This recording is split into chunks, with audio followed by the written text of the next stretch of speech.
नमस्कार, जय हिंद दोस्तों। चलिए जानते हैं मध्य प्रदेश की हर जिले हर क्षेत्र की 50 फटाफट बड़ी खबरों को सिर्फ 10 मिनट में। लेकिन उससे पहले आप यह वीडियो किस जगह से देख रहे हैं हमें कमेंट में जरूर बताइए। सतना जिला अस्पताल में थैलेसीमिया पीड़ित बच्चों में HIV संक्रमण के मामले की जांच के लिए राज्य स्तरीय समिति बनाई गई है। समिति 7 दिन में जांच पूरी कर अपनी रिपोर्ट शासन को सौंपेगी। उज्जैन में प्रस्तावित लैंड पूलिंग नीति को लेकर सरकार ने बड़ा फैसला लेते हुए इसे पूरी तरह निरस्त कर दिया है। किसान संगठनों के विरोध और आंदोलन की चेतावनी के बाद शासन ने योजना वापस ले ली।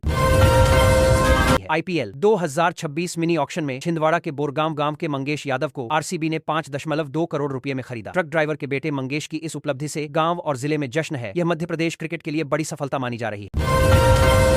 76 लाख की ऑनलाइन ठगी मामले में क्राइम ब्रांच ने लखनऊ से 2 आरोपियों को गिरफ्तार किया है। एक आरोपी ने कमीशन पर बैंक खाता किराए पर दिया, जबकि दूसरा खाते उपलब्ध कराता था। वृद्ध को डिजिटल अरेस्ट का डर दिखाकर ठगी की गई।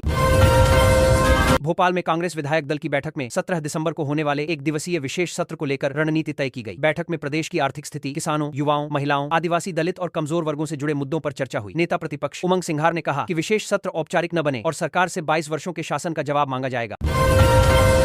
इंदौर के ऑलराउंडर वेंकटेश अय्यर को IPL 2026 की नीलामी में रॉयल चैलेंजर्स बैंगलोर RCB ने 7 करोड़ रुपए में खरीदा है। RCB के कप्तान भी इंदौर के ही रजत पाटीदार हैं। मध्य प्रदेश में स्वास्थ्य सेवाओं और चिकित्सा शिक्षा में तेजी से विस्तार किया जा रहा है। डिप्टी CM राजेंद्र शुक्ला ने 2 साल के कार्यकाल में हुई उपलब्धियां और नए मेडिकल कॉलेजों के बारे में जानकारी दी। इंदौर से प्रमुख शहरों की उड़ानें निरस्त होने और विलंब से उड़ान भरने का सिलसिला मंगलवार को भी जारी रहा। कुल मिलाकर दिन भर में इंदौर आने 9 निरस्त रहीं, जिनमें दिल्ली, हैदराबाद, बेंगलुरु और गोवा की उड़ानें शामिल थीं। खजुराहो में 11वें अंतर्राष्ट्रीय फिल्म महोत्सव का शुभारंभ अभिनेता अनुपम खेर ने किया। 7 दिवसीय उत्सव 22 दिसंबर तक चलेगा। अनुपम खेर ने जनता को असली हीरो बताया और अपनी फिल्म तन्वी द ग्रेट के टैक्स फ्री होने की जानकारी दी। इंदौर की विशेष CBI अदालत ने व्यापम घोटाले से जुड़े एक अहम मामले में फैसला सुनाया है। अदालत ने पटवारी भर्ती परीक्षा 2008 में फर्जीवाड़ा करने के दोषी पाए गए 10 आरोपियों को 5-5 साल के सश्रम कारावास की सजा सुनाई है। भोपाल के 12 number multi housing for all project में देरी को लेकर हितग्राहियों में नाराजगी है। निरीक्षण के दौरान महापौर मालती राय को लोगों के गुस्से का सामना करना पड़ा। महापौर ने रेरा अनुमति में देरी को वजह बताते हुए मई 2026 तक सभी आवास देने का भरोसा दिलाया। मध्य प्रदेश में नीट PG काउंसलिंग के राउंड 2 की प्रक्रिया शुरू हो गई है। उम्मीदवार 17 दिसंबर तक रजिस्ट्रेशन कर सकते हैं। यहां जाने इससे संबंधित सभी जानकारी विस्तार से। केंद्रीय कृषि मंत्री शिवराज सिंह चौहान ने सीहोर में समीक्षा बैठक में निर्देश दिए कि खाद बीज वितरण सरल, सुगम, पारदर्शी हो, कालाबाजारी पर कार्रवाई हो और किसी किसान को बीमा लाभ से वंचित नहीं रहना चाहिए। प्रधानमंत्री नरेंद्र मोदी 2 दिवसीय यात्रा पर इथियोपिया पहुंचे हैं। इस यात्रा के दौरान PM मोदी इथियोपियाई संसद को संबोधित करेंगे। इथियोपियाई प्रधानमंत्री अबी अहमद अली उन्हें लेने हवाई अड्डे पर पहुंचे थे। यहां से वह PM मोदी को अपनी कार परिकर में बैठाकर होटल तक लाए। वित्त मंत्री निर्मला सीतारमण ने लोकसभा में सबका बीमा सबकी रक्षा विधेयक 2025 पेश किया। जानिए कैसे 1 टाइम या कंपोजिट लाइसेंस और एक 100% FDI से बदलेगा भारत का बीमा सेक्टर और आम आदमी को इससे क्या होगा फायदा।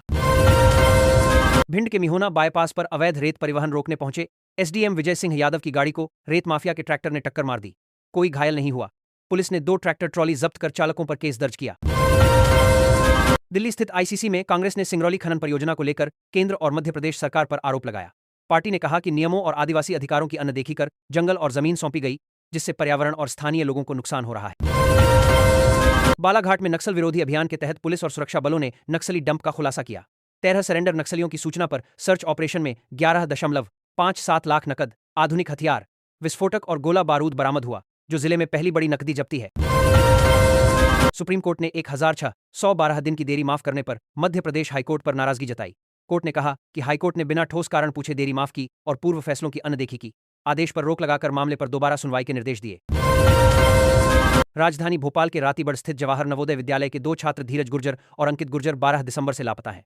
स्कूल प्रबंधन ने थाने में गुमशुदगी दर्ज कराई है। पुलिस CCTV और संभावित रूट के आधार पर तलाश कर रही है। नगर परिषद बस स्टैंड के लिए 2021 से आवंटित 65,000 वर्गफुट भूमि से प्रशासन ने 19 अवैध अतिक्रमण हटाए। कलेक्टर के आदेश पर की गई कार्रवाई से 15 करोड़ से अधिक की जमीन मुक्त हुई। अतिक्रमण हटने से नए बस स्टैंड निर्माण का रास्ता साफ हुआ। मध्य प्रदेश के इटारसी और भोपाल मार्ग से रेलवे 2 स्पेशल ट्रेनों का संचालन कर रहा है। पहली ट्रेन काचेगुड़ा मदार के बीच 23 और 28 दिसंबर को एक ट्रिप चलेगी।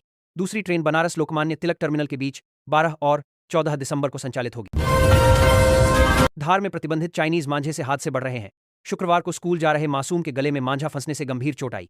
इससे पहले भी कई घायल और एक बच्चे की मौत हो चुकी है। प्रतिबंध और जांच दल के बावजूद कई क्षेत्रों में चाइना डोर का उपयोग जारी है। मध्य प्रदेश विधानसभा का एक दिवसीय सत्र 17 दिसंबर को बुलाया गया है, जिसमें प्रदेश को विकसित और आत्मनिर्भर बनाने पर चर्चा होगी। राज्यपाल की मंजूरी के बाद विधानसभा सचिवालय ने इस महत्वपूर्ण सत्र की अधिसूचना जारी कर दी है। एमसीयू के जनसंचार विभाग के विद्यार्थियों ने बांग्लादेश की व्यथा पर केंद्रित प्रायोगिक अखबार पहल का विशेषांक तैयार किया है। 8 पृष्ठों के इस शोधपूर्ण अंक का विमोचन 15 दिसंबर को बांग्लादेश विजय दिवस की पूर्व संध्या पर किया जाएगा।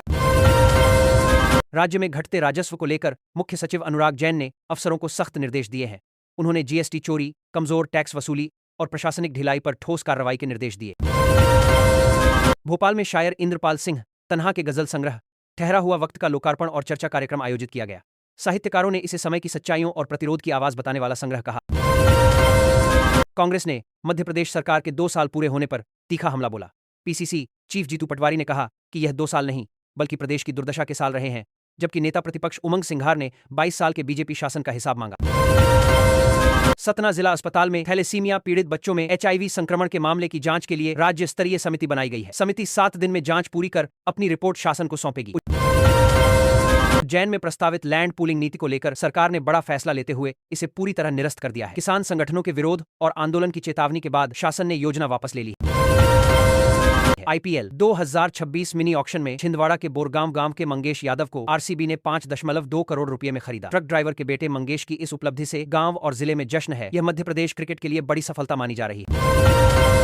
76 लाख की ऑनलाइन ठगी मामले में क्राइम ब्रांच ने लखनऊ से 2 आरोपियों को गिरफ्तार किया है। एक आरोपी ने कमीशन पर बैंक खाता किराए पर दिया, जबकि दूसरा खाते उपलब्ध कराता था। वृद्ध को डिजिटल अरेस्ट का डर दिखाकर ठगी की गई। भोपाल में कांग्रेस विधायक दल की बैठक में 17 दिसंबर को होने वाले एक दिवसीय विशेष सत्र को लेकर रणनीति तय की गई। बैठक में प्रदेश की आर्थिक स्थिति, किसानों, युवाओं, महिलाओं, आदिवासी, दलित और कमजोर वर्गों से जुड़े मुद्दों पर चर्चा हुई। नेता प्रतिपक्ष उमंग सिंघार ने कहा कि विशेष सत्र औपचारिक न बने और सरकार से 22 वर्षों के शासन का जवाब मांगा जाएगा। इंदौर के ऑलराउंडर वेंकटेश अय्यर को आईपीएल 2026 की नीलामी में रॉयल चैलेंजर्स बैंगलोर आरसीबी ने 7 करोड़ रुपए में खरीदा है। आरसीबी के कप्तान भी इंदौर के ही रजत पाटीदार हैं। मध्य प्रदेश में स्वास्थ्य सेवाओं और चिकित्सा शिक्षा में तेजी से विस्तार किया जा रहा है। डिप्टी सीएम राजेंद्र शुक्ला ने 2 साल के कार्यकाल में हुई उपलब्धियां और नए मेडिकल कॉलेजों के बारे में जानकारी दी। इंदौर से प्रमुख शहरों की उड़ानें निरस्त होने और विलंब से उड़ान भरने का सिलसिला मंगलवार को भी जारी रहा। कुल मिलाकर दिन भर में इंदौर आने 9 निरस्त रहीं, जिनमें दिल्ली, हैदराबाद, बेंगलुरु और गोवा की उड़ानें शामिल थीं। खजुराहो में 11वें अंतर्राष्ट्रीय फिल्म महोत्सव का शुभारंभ अभिनेता अनुपम खेर ने किया। 7 दिवसीय उत्सव 22 दिसंबर तक चलेगा। अनुपम खेर ने जनता को असली हीरो बताया और अपनी फिल्म तन्वी द ग्रेट के टैक्स फ्री होने की जानकारी दी।